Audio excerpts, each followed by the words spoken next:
பேசுன்னு தெரியல. ஏன்னா படம் நேற்று நைட்டு தான் பார்த்தேன். அதனால் யோசிச்சுட்டே உட்காந்துருந்தா அது எல்லாரும் பேசுகிறத கவனிக்க ஆரம்பிச்சேன்னா நிமிஷா அப்படின்னு பக்கத்துல இருந்து பேசிகிட்டே இருந்தாங்கன்னா நான் எனக்கு ஒரு சின்ன டவுட் அவங்ககிட்ட கேட்டேன். படத்தில் அவங்க கேரக்டர் ஒன்று ஸ்பெஷலாக பண்ணியிருக்காங்க. அது எந்த மாதிரி டிசைன் பண்ணி இப்போ என்னோடய ஹஸ்பண்ட் டைரக்டரோட தான் அந்த படம் நான் பார்த்தேன் நேற்று நைட்டு. இப்போ டிஸ்கஷன் படம் முடிச்சுட்டு பேசும்போது அந்த கேரக்டரோட டிசைன் எப்படி அப்படின்னு பேசிகிட்டு இருக்கும்போது இப்போ எனக்கு தோணுது உங்களை பார்த்துட்டு தான் அவங்க அதை பண்ணியிருப்பாங்கன்னு சொல்லிட்டு. எனக்கு சரியாக இங்கிலீஷ் தெரியாது அப்படின்னால அது என்ன டிசார்டர்னு கண்டுபிடிக்க தெரியல. அது கொஞ்சம் என் ஹஸ்பண்ட் கேட்டேன் என்ன டிசார்டர் அது அப்படின்னு கேட்டேன்னா அப்போ வந்து அது கொஞ்சம் என்ன சொன்னாங்க பயங்கர எனர்ஜியாக இருப்பாங்க, எக்ஸ்ட்ராவாக யோசிப்பாங்க, ஏதாவது ஒன்று பாடு அப்போ அது எப்படி யோசிச்சுக்கிட்டே படம் கார் ஓட்டிகிட்டு வந்தேன். இதை பற்றி நம்ம என்ன பேசுறது அப்படின்னு யோசிச்சிட்டே வந்தேன். வந்து உட்கார்ந்ததுலேருந்து அவங்க பண்ணுற ஆக்டிவிட்டீஸ்லாம் பார்க்கும்போது இது அதில் சேர்ந்தது தானா ரொம்ப எனர்ஜியாக இருக்காங்க. நிச்சயமாக டீமுக்கு உங்களை நன்றி சொல்லணும். இந்த படம் பார்த்தேன். ஃபஸ்ட்டு அந்த படத்துலேருந்து உங்களை ஆரம்பிச்சலாம் நினைக்கிறேன். எனக்கு நெல்சன் பழக்கம் வந்து நான் அந்த நெல்சனுக்கு கால் பண்ணதுக்காக ஒன்று இந்த நெல்சனுக்கு கால் பண்ணிட்டேன். ஃபோன் அடிச்சு யோ இங்கேயா இருக்கு அப்படின்னு கேட்கும்போது மாதிரி நான் நெல்சன் பேசுகிறேன், நம்ம நெல்சன் பேச மாட்டாப்பே. அப்போ இதில் நெல்சன் எனக்கு ரொம்ப பிடிக்கும். ஏன்னா ஒரு நாள் கூத்து அவரோட முதல் படம். பொதுவாக நம்ம என்ன நினைப்போம்னா 2 ஆப்ஷன் இருக்குது சினிமா நம்ம வந்து சூஸ் பண்ணுறதுக்கு. படம் 2 ஆப்ஷன் அப்படின்னா 2 வேரியேஷன் இருக்குது. ஒன்று ஃபைட், ஒரு என்ன சொல்கிறதுனா யார் என்ன சொன்னாலும் கேட்காம அடமெண்ட்டாக நம்மளோட கிரியேஷன் இப்படியாப்பட்ட கதைகளை சூஸ் பண்ணி அந்த கதைகளுக்காக ஃபைட் பண்ணி அந்த கதைகளை மேடை ஏற்றுறது, அந்த கதைகளை வந்து ஆடியன்ஸை கொண்டு போய் சேர்க்கறதுன்னு ஒரு விஷயம் இருக்குது. இன்னொரு விஷயம் எது வெற்றியின் பக்கத்தில் இருக்குது, எது வந்து சக்ஸஸாக இருக்குது, எது நம்மளை போர்ட்ரேட் பண்ணணும், நம்மளை ஒரு டைரக்டராக நம்மளை ஒரு செலிபிரிட்டியாக எது போர்ட்ரேட் பண்ணணும்னு சொல்லி சூஸ் பண்ணி அந்த பக்கம் போய் நிற்கிறது, சம்பாதிக்கிறது. இந்த மாதிரி நெல்சனோட 4 படங்கள் எடுத்து பார்த்தீங்கன்னா ரொம்ப ஆச்சரியமாக இருக்கும். என்ன ஆச்சரியமாக இருக்கும்னா அவர் கதை ரொம்ப கனமான கதைகளை எடுத்துக்குவார். நான் நிறைய நாள் யோசிச்சிருக்கேன் அவருக்கு வயசு தான் என்ன, ஏன் அழகு அந்த ஒரு நாள் கூத்து பார்க்கும்போது எனக்கு வந்து அப்போ வந்து அவர் கூட பழகின ஃப்ரெண்ட்ஸ்லாம் எனக்கு ஃப்ரெண்ட்ஸாக இருந்தாங்க. அவங்க எல்லாம் நெல்சன் பேசும்போது சின்ன பையன் மாதிரி நினச்சிட்டேன் நான்.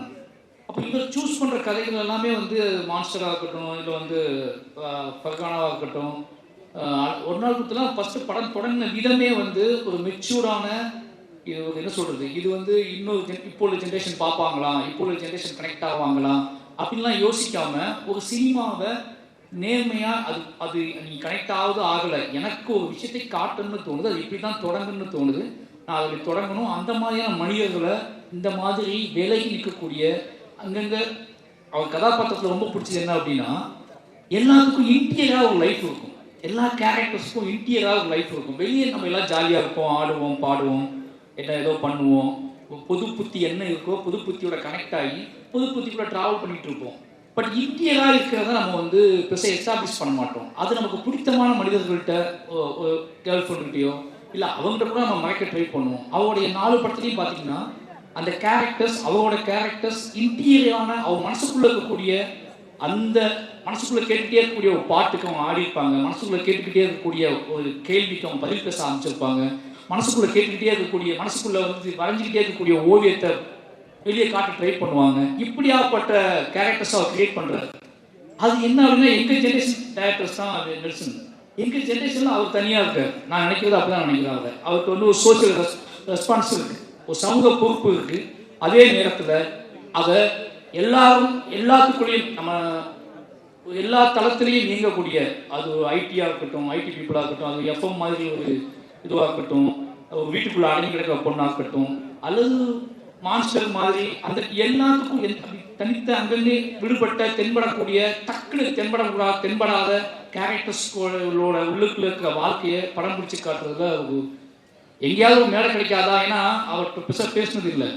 அவர் படம் பார்க்கவே எனக்கு தோணும் இந்த படம் வந்து அப்படியே ஒரு ஆற்றுல இலையை தூக்கி போட்டால் அது பஸ் ட்ராவலாகி மெதுவாக போயிட்டு இருக்குல்ல, அந்த மாதிரி எந்த சலனமும் இல்லாமல் எந்த பெரிய ஆர்ப்பாட்டமும் இல்லாமல் நீங்கள் ஒரு நாவல் படிக்கிற மாதிரியான உணர்வுகளை தரக்கூடிய படங்கள் இருக்கக்கூடியது தான் நெல்சன். நீங்கள் மான்ஸ்டரில் பார்த்தீங்கன்னா எப்படியான காமெடி பண்ணலாம், ஆனால் அதுலேயும் சென்சிட்டிவான காமெடிஸ் தான் பண்ணியிருப்பார். அதை வச்சுக்கிட்டு கோக்குமாக்கெல்லாம் பண்ணியிருக்க மாட்டார். இது ஏதாவது ஒரு ஸ்டேஜ் கிடைக்காதுன்னு நான் ஏங்கிருக்கேன் அவர்கிட்ட டிஸ்கஸ் பண்ணுறதுக்கு, அவர் பேசுறதுக்கு. ஏன்னா இந்த தலை ரொம்ப முக்கியமானது. அப்படி எனக்கு பார்க்கும்போது எனக்கு வந்து அந்த கதையை வந்து சூஸ் பண்ணதும், இந்த கதையை படம் பண்ணணும்னு சூஸ் பண்ணதும், அவரோட அந்த பயோபிக் அவரோட சினிமாகிராஃபியில் பார்க்கும்போதே எனக்கு தெரியுது அவர் இந்த மாதிரி தான் சூஸ் பண்ணுறாரு. நினச்சி பார்த்தா அவருக்கு ஒரு சினிமா அறிவு இருக்குது, சினிமா வட்டம் இருக்குது. இப்போ என்ன புதுசாக வேகமாக ஓடும், இப்போ என்ன படம் எடுத்தால் பயங்கரமாக ஃபிட் ஆகும் நினச்சா ஒரு கதையை அவரால் பண்ண முடியும். ஆனால் அவர் அந்த ஒரு ஆற்றின் போக்கில் உழக்கூடிய கூழாங்கல்லாவே இருக்காரு. அவருக்கு வாழ்த்துக்கள். நிச்சயமாக அந்த அவர் லிஸ்ட்டில் வந்து டிஎன்ஏ படமும் ஒரு மனசுக்கு நெருக்கமான படமாக இருந்துச்சு. அது காரணம் என்ன அப்படின்னா, ஒரு நாவல் படிக்கிற மாதிரி இருந்துச்சு. குட்டியாக நம்ம ஒரு நாவல் படிப்போம்ல. என் ஹஸ்பண்ட கேட்டேன், எப்படி கேட்டால் எல்லாருமே ஒரு நாவல் படித்து முடிச்சோன்னே அவங்கள்ட்ட கேட்டோம்னா அவங்க அந்த ரியாக்ஷன் தான் கொடுப்பாங்க, எந்த பக்கத்தை பற்றி பேசுறது அப்படின்னு சொல்லி. அந்த மாதிரி எல்லாத்தையுமே ஒரு அமைதியும் ஒரு மௌனம் இருந்துச்சு. ஏன்னா இது வந்து இந்த படத்தை பார்க்கும்போது என்னன்னா, நீங்கள் ஆர்ப்பாட்டம் இல்லாமல் ஒரு உண்மையை நேராக பார்க்குற ஃபீல் இருக்கும். இந்த படத்தை பார்க்கும்போது என்ன தோணும் அப்படின்னா, ஊன்னு கத்திலாம் பார்க்க முடியாது. ஒரு படத்தை பார்க்கும்போது நம்ம படுத்து எந்திரிச்சு போன இடத்துல பக்கத்தில் ஒன்று நடந்திருப்போம். நம்ம பில் கட்ட கவுண்டர் நின்றுருப்போம். அந்த கவுண்டருக்கு ஒரு கதை இருக்கும், நமக்கு தெரியாது. நம்ம ஒரு டாக்ஸியில் ட்ராவல் பண்ணியிருப்போம். அந்த டாக்ஸிக்குள்ளே ஒரு பயங்கரமான கதை இருக்கும், நமக்கு தெரியாது. நம்ம இப்படியே அங்கேருந்து வாழ்க்கையை வாழ்ந்துகிட்டே இருப்போம். நம்ம நடந்து உட்காந்து தூங்கி சிரிச்ச அல்லது தவிச்ச அந்த இடத்துக்குள்ள ஒரு பயங்கரமான ஒரு கதை இருக்கும், ஹியூமன் வேல்யூவோட ஒரு கதை இருக்கும். அந்த கதையை சொல்லக்கூடிய ஒரு படமாக தான் டிஎன்ஏ வந்திருக்கு. நாம் வந்து நம்பி போகக்கூடிய ஹாஸ்பிட்டல், நாம் நம்பி பேசக்கூடிய டாக்டர்ஸ், நாம் நம்பி திரும்பக்கூடிய நம்மளோட துணைகள், நம்மளோட உறவினர்கள், நம்மளோட காவல் அதிகாரிகள், இவங்க எல்லாத்துக்குள்ளேயும் கூடக்கூடிய கதையை வந்து அதை சென்ட்ரல் பாயிண்ட் பண்ணி அதுக்குள்ளே ஒரு வேல்யூஸை கிரியேட் பண்ணி இது நடந்தால் என்ன ஆகும் இருக்குல்ல. இப்படியாப்பட்ட மனிதர்கள் வாழ்ந்துட்டு இருக்காங்க, இப்படியாப்பட்ட மனிதர்கள் இருக்காங்க. இவ்வளோ நம்ம எவ்வளோ ஹியூமனுக்கு வேல்யூ கொடுக்குறோமோ அதே மாதிரி ஹியூமன் வேல்யூவே இல்லாத ஹியூமன்ஸ் கிரியேட் பண்ணுறக்கூடிய அந்த நாசக்கார உலகம் இருக்குல்ல, அந்த நாசக்கார உலகத்துக்குள்ள நம்ம எப்படி நாம அது தெரியாமல் அதுக்குள்ள எப்படி பின்னி பிணைஞ்சு கிடக்கும் அப்படிங்கிற வெளிச்சத்தை வந்து, அப்படிங்கிற ஒரு பயத்தையும் அப்படிங்கிற ஒரு கவனத்தையும் சொல்லக்கூடிய படமா டிஎன்ஏ வந்திருக்கு. நிச்சயமா இந்த படம் வந்து அதர்வா ப்ரோ சொல்லி ஆகணும். அவருக்கு ஞாபகம்னு தெரியல. பெரிய பெருமாள் கதை சொன்ன முதல் ஹீரோ அவர் தான். ஷாக்கா இருக்கா? அப்படிதான் இருக்கும். வந்து பரதேசி பார்த்து முடிச்சுட்டு பெரிய பெருமாள் கதை எழுதி முடிச்ச உடனே இது யார்கிட்ட போகலாம் ஹீரோ அப்படிங்கும்போது, நான் முரளி சாரோட பயங்கரமான ஃபேன். இதையுமே பாட்டு போய் நமக்காக அழுத ஒரு ஜீவன் அப்படின்னு சொல்லி, ஏன்னா ஒன் சைட் லவ் அதிகமாக பண்ண தலைவர், ஓகேங்களா? அது ஒன் சைட் லவ் அப்படிங்கிறது வந்து நம்ம நினைக்கிறோம் ஒன் சைட் லவ்னா சொல்லி அது ஏற்றுக்கொள்ளாதப்படாத காதல் ஒன் சைட் லவ் கிடையாது. சொல்லவே எனக்கு நீ சொல்லணும் அவசியம் கிடையாது, எனக்கு ஒன்று பிடிக்கும் அப்படின்னு ஒரு நமக்கு கெத்த கொடுத்தது முரளி சார் தான். அவர் ஒரு பையன் ஹீரோ ஆகிட்டான்னு சொன்ன உடனே, நான் பானை காத்தாடி வந்த உடனே பெரிய பெருமாளுக்குள்ள வச்சு யோசிச்ச ஹீரோ நீங்கள் தான். ஏன்னா மொழி சார் பையன் நம்மள மாதிரி தான் இருப்பாப்புல, நம்மள மாதிரி தான் இருப்பாப்புல. அதுக்கு இந்த கதைக்கு பயங்கரமாக ஆக்டா அப்படின்னு சொல்லி மீட் பண்ணலாம் செஞ்சேன், கதை சொன்னேன். பட் ஏதோ ஒரு அவரோட பிஸி ஷெடியூலில் அந்த கதை கிளிக் ஆகலை. சொன்னால் நம்ம மாட்டேங்க, ரொம்ப ஃபீல் பண்ண அன்னைக்கு. மொழி சார் பையன் ஒத்துக்கிற கதை பண்ணலையே, இப்போ யார் வச்சுதான் படத்தை பண்ணுறது, வேற ஹீரோட்ட போயிடலாமா அப்படின்னு. வேற ஹீரோ மொழி சார் பையனே ஒத்துக்கல இந்த கதையை. நம்மளை பார்த்து நம்ம இப்பவுமே இப்படிதான் இருக்கோம், அப்போ ரொம்ப மோசமாக இருக்கும், நம்மளை பார்த்து அதையே நம்ம டயட்டு நம்மளை யாரும் நம்ப போகிறா அப்படின்னு பயங்கர அப்செட்டில் இருந்தேன். என் ஒய்ஃபுக்கெலாம் சொல்லியிருந்தேன் நான், அதர்வா கிளிக் பண்ணுறோம், பெரிய பெருமாள் வந்து அதர்வா தான் அப்படின்னு சொல்லி. அது நடக்கலை. பட்டு எனக்கு தெரியும் ஒரு நாள் அவர்கிட்ட நான் ஞாபகப்படுத்தி சொல்லுவேன், இந்த பெரிய பெருமாள் அதுக்கான சந்திப்பே நடக்கலை ரெண்டு பேத்துக்கும். ரொம்ப நாள் கழிச்சு இன்றைக்கி தான் நம்ம சந்திக்கணும்னு நினைக்கிறேன். அன்னைக்கு அப்புறம் எங்கேயாவது கிராஸ் பண்ணியிருப்போம். பட் ஆனால் பக்கத்தில் உட்காந்து எமோஷனலான ஒரு சந்திப்பு நடந்ததுன்னா இன்றைக்கி தான் நடந்திருக்கு. கிட்டத்தட்ட 7 வருஷம் ஆச்சு. அப்பவே இருந்து அவர் மேலே ஒரு பார்வை இருந்திருக்கு. அந்த பார்வையின் அடிப்படையில் நிச்சயமாக அவர் என்ன சொல்கிறதுனா, இன்னும் உயரம் போகக்கூடிய ஒரு நடிகர் தான். இன்னும் உயரம் போகக்கூடியனா, உயரமாக இருக்கிறனாலே கொஞ்சம் ஸ்லோவாக போகிறாங்கன்னு எனக்கு தெரியல. இன்னும் உயரமாக போகக்கூடிய நடிகர் தான். அவருக்கான கெப்பாசிட்டி வந்து உடம்பு ஆற்றல், அதுக்குள்ள ஒரு வேகம் எல்லாமே இருக்குது. டிஎன்ஏ நிச்சயமாக அவருக்கு ஒரு முக்கியமான படமாக இருக்குன்னு நம்புகிறேன். வாழ்த்துக்கள் ப்ரோ. அப்புறம் படத்தின் கதாநாயகிகள் 2 பேருமே நல்லா நடிச்சிருக்காங்க. அவங்களுக்கும் வாழ்த்துக்கள். நிஷா சொல்லிட்டு அவங்க பற்றி முதல்ல, ஏன்னா உண்மையாகவே உங்களுக்கு ஒரு ஃபேன் தமிழ்நாட்டில் இருக்காங்க. ஒரு ஹீரோயினுக்கு ஃபேன் உருவாகுறது வந்து இதெல்லாம் நினச்சிருக்க மாதிரி கிடையாது. அவங்க கொடுக்குற சித்திரம் இருக்குல்ல, வீட்டுக்கு போனதுக்கப்புறமும் நமக்கு அந்த பொண்ணோட உருவம் வந்து அகம் சொல்றது நான், சரிங்களா? அந்த கண்ணுக்குள்ளே தென்பட்ட ஏதோ ஒரு வெளிச்சமோ நம்ம வீட்டுக்கு போனதுக்கு அப்புறம் கூட நமக்கு தென்பட்டுட்டே இருந்துச்சு. நம்ம அந்த ஹீரோயினை தான் மனசுக்குள்ள நினைக்கிறோம், ஓகேங்களா? அந்த கேரக்டர் தான் நம்ம மனசுக்குள்ள நினைக்கிறோம். நீங்கள் நம்ப மாட்டீங்க, நானும் இதே அசிஸ்டெண்ட்லாம் சொல்லியிருக்கேன். எந்த மாதிரி பொண்ணு வேணும் அப்படின்னு கேட்கும்போது நிமிஷா இருக்காங்கல்ல அவங்க மாதிரி, ஆனால் உங்கள்கிட்ட நான் வந்தது இல்லை. ஆனால் என் ஹஸ்பண்ட் அடிக்கடி சொல்கிறது வந்து நிமிஷா இருக்காங்கல்ல அவங்க மாதிரி ஒரு பொண்ணு தான் பெட்டராக இருக்குண்டா இப்படி சொல்லியிருக்கேன் நான். அப்படி சொல்லக்கூடிய இந்த மனிதர்கள், இயல்பான மனிதர்களுக்குள்ளே டக்குன்னு தென்படக்கூடிய ஒரு உருவமாக நீங்கள் இருக்கீங்க. ரொம்ப தூரத்தில் இல்லை, எங்களுக்குள்ளே புழங்கிக்கிட்டு இருக்கக்கூடிய முகம், அதுக்கான திறன் எல்லாமே உங்களுக்கு இருக்கு. வாழ்த்துக்கள். நீங்கள் இன்னும் நிறைய படம் பண்ணதுக்கு வாழ்த்துக்கள். அப்புறம் தலைவர் நம்ம அம்பேத்கர், அது வந்து ரொம்ப பெருமையாக இருக்குது. எனக்கு ரொம்ப ஆச்சரியமாக இருக்குது. என்ன சொல்கிறதுன்னா 10 படம் எதுதான் லிஸ்ட்டு சொல்லிட்டு இருந்தாரு. எனக்கு ஷாக் ஆகிடுச்சு, இவ்வளோ படமா அப்படின்னு சொல்லி. ஏன்னா இப்போ என்னோட ஒய்ஃப் சொல்லுவாங்க, நீ அரசியல் பேசு, சினிமாவில் பேசு, இது பண்ணு, எழுதுலாம் ஓகே, பட் ஆனால் அரசியல்வாதி மாதிரி யோசிச்சிடாத அப்படிம்பாங்க. அரசியல்வாதி மாதிரி யோசிச்சு ஏதாவது மேடையில் கைப்பற்றிடாத, மேடையில் பேசிடாத. அந்த அரசியல்வாதி தன்மை வந்துடுச்சு அப்படின்னா உங்களால் சினிமாக்குள்ளே கேட்டு நீ இழந்துடுவ அப்படின்னு சொல்லிகிட்டே இருப்பாங்க. உனக்குள்ள இருக்கிற வாழ்க்கை, இந்த வாழ்க்கைக்குள்ள ஒரு அரசியல் இருக்கு. அந்த அரசியல் உன்னோட கலைத்தன்மையை, கலை ஒரு ஆங்காரம் இருக்கு, அந்த ஆங்காரத்துக்கும் நீ வேலை செஞ்சுட்டு இருக்கு. ஆனால் அரசியல்வாதி கிட்ட அந்த ஆங்காரம் இருக்குமான்னு தெரியாது. ஏன்னா ஒரு மேடை, ஒரு மக்களை, மெயின் ஸ்ட்ரீம் மக்களை நோக்கி கவரக்கூடிய, மெயின் ஸ்ட்ரீம் மக்களை கவரக்கூடிய மட்டும் கிடையாது, மெயின் ஸ்ட்ரீம் மக்களை தனக்கான ஆட்களாகவே மாற்றக்கூடிய அரசியல்வாதி பாயிண்ட் இருக்கு. தனக்கான மக்களாக மாற்றக்கூடியது கிடையாது கலை. இந்த மக்களை சமூகத்துக்கான மக்களாக மாற்றக்கூடியதான் கலை. அப்போ அரசியல்வாதியாக சினிமா போயிடும்போது ஒரு அரசியல்வாதியாக 10 படம் பண்ணியிருக்காரு. இந்த 10 படமும் நல்ல நல்ல படங்கள் பண்ணியிருக்காரு. அவர் சொன்ன லிஸ்ட்டே நான் நேற்று தான் கேட்டேன். எனக்கு கல்வி முகம் ரொம்ப படம் தெரியாது, எனக்கு அதுவே ஆச்சரியமா இருந்துச்சு. அப்போ ஜிப்சி,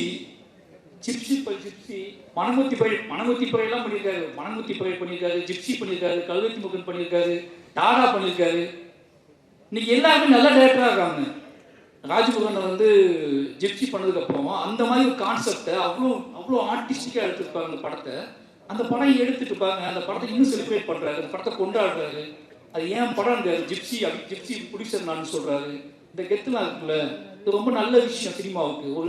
ஒரு ப்ரொடியூசர் அரசியல் தன்மையோடு இருந்து சினிமாவை புரிஞ்சுக்கிட்டு நம்மகிட்ட பேசும்போது நமக்கு ஆச்சரியமாக இருக்குது. அரசியலை ஒதுக்கிட்டு சினிமா பேசுன்னு சொல்லி பழகுறாங்கல்ல, அது ரொம்ப பயமாக இருக்குது. ஏன்னா அவங்க நல்லாவே தெரியும் சினிமாவில் முடிச்சுக்க எல்லாம் அரசியல் தான் போகிறாங்க. ஆனால் இப்போ தொடக்கத்தில் நம்ம என்ன சொல்லுவாங்கன்னா, அரசியல் மட்டும் வேணாம் தலைவா அவங்க பேசும்போது எனக்கு ஆச்சரியமாக இருக்கும். அப்படி பேசின ஆட்கள் எல்லாருமே இங்கே அரசியல் தான் போகிறாங்க. அப்போ அரசியல் இல்லாமல் இந்த வாழ்க்கை இல்லைன்னு நமக்கு நல்லாவே தெரியும். அப்போ இந்த சினிமாவில் பேசும்போது மட்டும் கொஞ்சம் அப்படியே இடனா இருந்து பேசுவாங்க. ஆனால் ஒரு எம்எல்ஏ மக்களோட புழங்கிட்டு இருக்க ஒருத்தர் கிட்டத்தட்ட 10 வருஷம் எம்எல்ஏ வரேன், 10 வருஷம் எம்எல்ஏ துணிஞ்சு நம்புறாரு, அடுத்துட்டு போய் எம்எல்ஏ தான். அவர் வந்து படங்கள் எடுக்கிறாரு. இப்போ யோசிச்சு பார்க்கும்போது டிஎன்ஏ கண்டிப்பாக நேரத்தையும் எனக்கு சொல்லிட்டாரு, இந்த படம் நல்ல படம் தம்பி அப்படின்னாரு. நீ பார்த்துட்டு சொல்லி தம்பி கூட அவர் சொல்ல, என்கிட்ட நீ பார்த்துட்டு தம்பி கூட சொல்ல, தம்பி நல்ல படம் நீ பார்த்துது அப்படின்னாரு. அந்த தன் படத்தின் மீது ஒரு ஆங்காரமான நம்பிக்கையும் அதை பார்த்து என்ன அப்படின்னு சொல்றது இது இருக்குல்ல, அந்த கெத்து இருக்குல்ல, இந்த ஒன்று எடுத்துருக்கோம் அதை பார்த்துட்டு சொல்லேன் அப்படிலாம் சொல்லாது. நான் நல்ல படம் எடுத்துருக்கேன், அந்த படத்துக்கு மட்டும் இல்லை இன்னும் முடிவு பெறாத படத்துக்குலாம் அவர் சொல்கிறார். ஒய்ஃப்னு ஒரு படம் பண்ணியிருக்க தம்பி செம்ம படம், அவன் வெளியே வச்சுக்கோ நல்ல பெரிய டைரக்டர் ஆவான்னு சொல்கிறாரு. அப்போ டாடா டைரக்டர் சொல்கிறாரு, அவன் எங்கேயோ போய் மாட்டிக்கிட்டான், நான் தான் டைரக்டர் ஆகினேன், அவனை கூப்பிட்டு அடுத்த படம் கொடுக்க எடிட் பண்ணணும்னு சொல்லி எல்லாத்தையும் பற்றி பேசிக்கிட்டு ஆளாக இருக்க. அப்படியே நம்மளே பிடிச்சதாப்புல நீ எப்போ சொல்லு அப்படிங்க. நான் சொன்ன போச்சு உள்ள வச்சு பூட்டிட்டாங்க, சாவி யார் வச்சுக்கானே தெரியல அப்படின்னு சொல்லிட்டேன். என்னோட சாவி யார் வச்சுக்கானே தெரியல, உள்ள வச்சு பூட்டிட்டாங்க, நான் உள்ள வந்து படம் பண்ணிக்கிட்டு இருக்கேன் அப்படின்னு சொல்லிட்டேன். அதனால ஒரு இந்த மாதிரி ப்ரொடியூசர்ஸ் கிடைக்கிறது பெரிய விஷயம். சூப்பர்ண்ணே, ரொம்ப நன்றி. ஏன்னா இந்த டீம் பார்த்தீங்கன்னா நம்ம எந்த ஃபங்க்ஷனுக்கு போனாலும் ஏதோ ஃபங்க்ஷனுக்கு போவோம், நம்ம படம் கிடையாது அப்படின்னு போவோம். அந்த ஃபங்க்ஷனுக்கு போய் உட்காந்துக்கு தான் தெரியும், உட்காந்துக்கவங்க ஃபுல்லாக நமக்கு ரொம்ப நெருக்கமானவங்களாக இருப்பாங்க. அப்படி இந்த மேடையில் ஃபுல்லாக பாலசக்தி உனக்காரு, ஏன்னா செம்மையாக நடிச்சிருக்கீங்க. அது என்னமோ தெரியல, உங்களை பார்த்துட்டு எல்லா கேரக்டருமே இப்போ பாலசக்தி உங்களை பார்த்துட்டு சில கேரக்டர்ஸாக உருவாக்குறாங்க.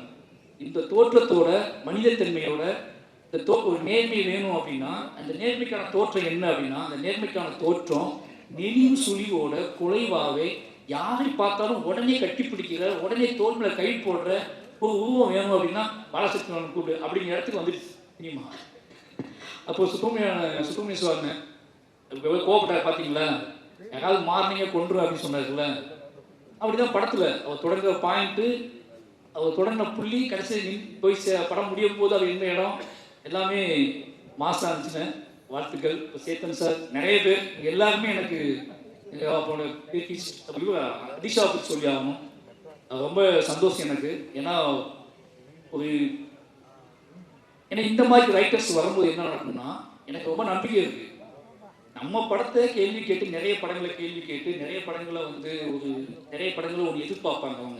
அவங்க ரைட்டர்ஸாக மாறும்போது நாம மற்ற படங்கள்கிட்ட என்ன எதிர்பார்த்தோம், அப்போ நம்ம படங்களுக்குள்ள என்ன கொடுக்கணும் அப்படிங்கிறத முடிவு பண்ணி வேலை செய்யக்கூடிய எழுத்தாளர்கள் உள்ள வந்தால் சினிமா நல்லா இருக்கும். அப்படி அதிஷா நிறைய படங்களை விமர்சிச்சிருக்காரு நினைக்கிறேன். நிறைய படங்கள் என்ன படம் இருக்கிறீங்க அப்படிலாம் பேசியிருக்காரு. ஓகேங்களா, நிறைய படங்கள் கலாச்சி விட்டுருக்காப்புல. இன்னைக்கு அவர் ஒரு படம் வந்துருக்காருன்னா அந்த எல்லாமே மனசுல ஓடும்.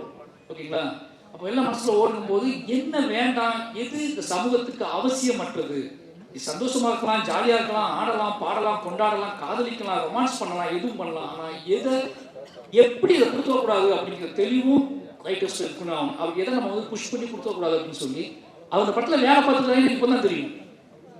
அவர் பார்த்தோன்னே ஆச்சரியமா இருந்துச்சு. வாழ்த்துக்கள் ப்ரோ, உண்மையாகவே சொல்கிறேன். நெக்ஸ்ட் அடுத்த இடத்துக்கு நீங்கள் போகணும். நல்ல இந்த மாதிரி இன்னும் நிறைய பேர் உள்ள வருவாங்க. ரொம்ப நன்றி, அவருக்கு ரொம்ப நன்றி. அப்புறம் மியூசிக் டைரக்டர் சொல்லி ஆகணும் 5 பேர். ஏன்னா ரொம்ப ஆச்சரியமான விஷயம், நெல்சன் பண்ணக்கூடிய சில ஜிமிக்ஸில் இது ஒரு ஜிமிக்ஸ். அவர் எல்லா படத்துலையும் ஒரு கண்டுபிடிப்பாரு. அப்படி இந்த படத்தில் 5 மியூசிக் டைரக்டர் கொடுக்கும். 5 புது மியூசிக் டைரக்டர் புதுசாக போயிடுவோம்னு சொல்லி அதுக்குள்ளே ஒரு பெரிய வரலாறு இருக்குது. காசும் கம்மியாக இருக்குது, டீமும் ஈஸியாக வேலை வாங்கிக்கலாம். ஒரு பயங்கரமான பிளான் பண்ணுங்க. ஒரு மியூசிக் டைரக்டர் வேலை பார்க்கறதே பெரிய விஷயமா இருக்குது. 5 மியூசிக் டைரக்டர் இருக்கும்போது இவர்கிட்ட சொல்லும் போது அவர் அப்பவே கொடுத்துட்டாரு, நீங்கள் கொடுக்காம வைக்கணும்னு சொல்லி எப்படியோ ஒரு வேலை பார்க்க முடியும். அந்த 5 பேரையும் இன்ட்ரடியூஸ் பண்ணி வச்சிருக்காரு. சூப்பர் ப்ரோ, ரொம்ப நன்றி. ஏன்னா அந்த 5 பேரும் சந்தோஷமா இருக்காங்க. அந்த 5 பேருக்குள்ள ஒரு கனெக்டிவிட்டி இருக்கு. ஒரு படத்துக்குள்ள இது நம்ம படம், ஒரு 5 மியூசிக் டைரக்டர் சொன்ன அந்த படம் எப்படின்னு வச்சுப்பாங்க. இது ஏன் படம், அந்த படம் ஓடணும்னு 5 மியூசிக் டைரக்டர் நினைக்கிறது. 5 இல்லை 6 பேர். கலைஞர் இருக்காப்புல, ஜிப்பான் இருக்காப்புல. ஜிப்பான் எனக்கு ரொம்ப பிடிக்கும். அவர் வாகேஸ்வரவா மியூசிக் படம் பார்த்துட்டு, வாகேஸ்வரவா படம் பார்த்துட்டு அந்த மியூசிக் முதல்ல கேட்கும் போது இந்த படம் பார்த்தே அவன் நம்ப வச்சது ஜிப்பான். அவருக்கு ரொம்ப நன்றி சொல்லணும். ஏன்னா அவர் இந்த 5 புது மியூசிக் டைரக்டர் பண்ணிருக்க இடத்துல அவருக்கு நான் பண்ணி கொடுக்குறேன்னு பண்ணது சூப்பர்.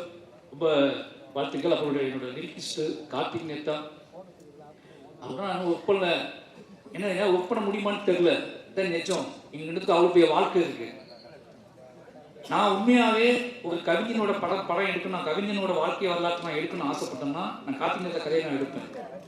ஏன்னா தமிழ் வாழ்வோட கொந்தளிப்பு, ஏமாற்றம், அவமானம், கனவுகள், என்ன சொல்றது, ஒரு நிதானமற்ற தன்மை, ஏக்கம், வெறி, எவனுமே இந்த உலகத்தில் எனக்கு வேணாண்டா அப்படின்னு நினைச்ச ஒரு வாழ்வு, இன்னைக்கு எல்லாருமே எனக்கு வேணும் அப்படின்னு நினைக்கிற விருப்பம், இது எல்லாமே நிரம்ப பெற்ற ஒரு கவிஞன் கார்த்திக் நேத்தா.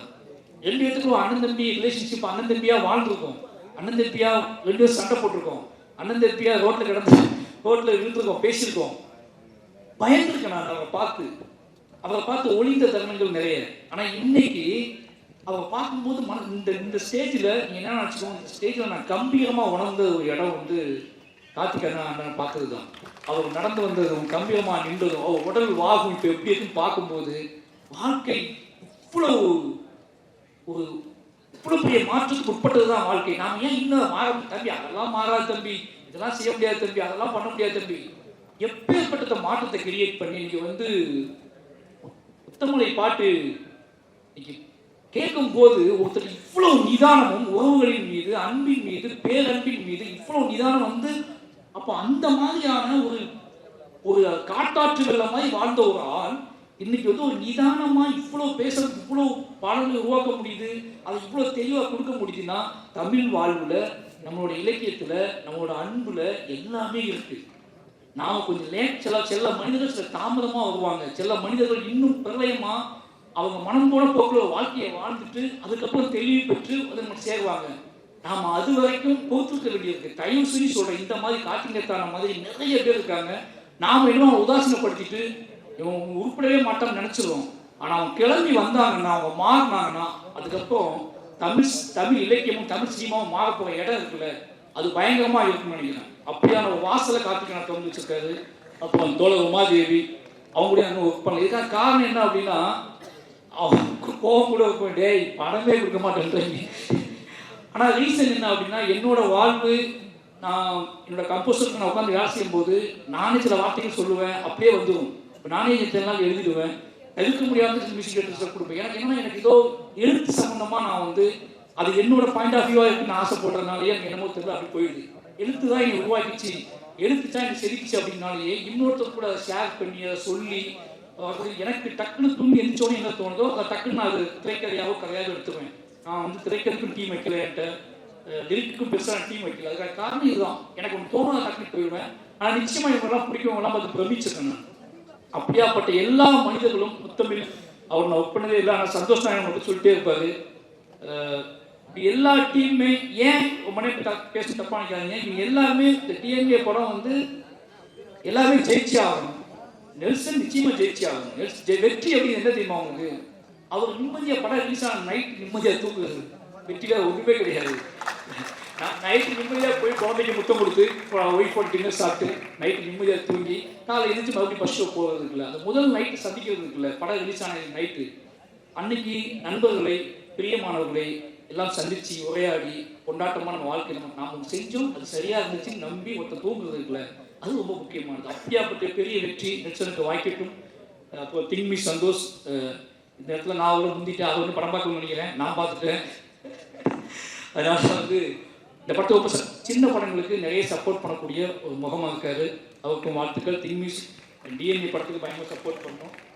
அப்புறம் இந்த பாடலை வெளியிட்டவர்கள் ரொம்ப ஆச்சரியமா இருந்துச்சு. ஏன்னா அவர் என்ன சொன்னார், இவங்க தான் வாங்கணும் தம்பி, இவங்க தான் பண்ணணும் தம்பி மேடையில் அப்படின்னு சொல்லி சினிமாவை விட்டு ஒதுங்கி வீட்டில் கூட்டி வச்சு படித்தவங்க இருக்கேன். அதான் சினிமா பார்க்காத கெட்டு போயிடுவேன்னு சொல்லி அப்படி இல்லையா? சரி, அப்போ நல்ல விஷயம் தான். சினிமா பார்த்தும் நல்ல சினிமா பார்த்துருக்காங்க. ஓகே, நல்ல சினிமா பார்த்து வாழ்க்கையிலையும் பெருசாக படிப்புலையும் சரி பெருசாக ஜெயிச்ச இந்த 2 பேர்த்துக்கும் டிஎன்ஏ டீமுக்கு வந்து சப்போர்ட் பண்ண 2 பேர்த்துக்குமே நன்றி, வாழ்த்துக்கள். நிச்சயமாக இந்த டிஎன்ஏ படம் எல்லாத்துக்கும் சந்தோஷத்தையும் நிம்மதியை கொடுக்கக்கூடிய கொண்டாட்டத்தையும் கொடுக்கக்கூடிய படமாகட்டும். வந்திருந்த அனைவருக்கும் என்னோட நன்றியும் அன்பும்.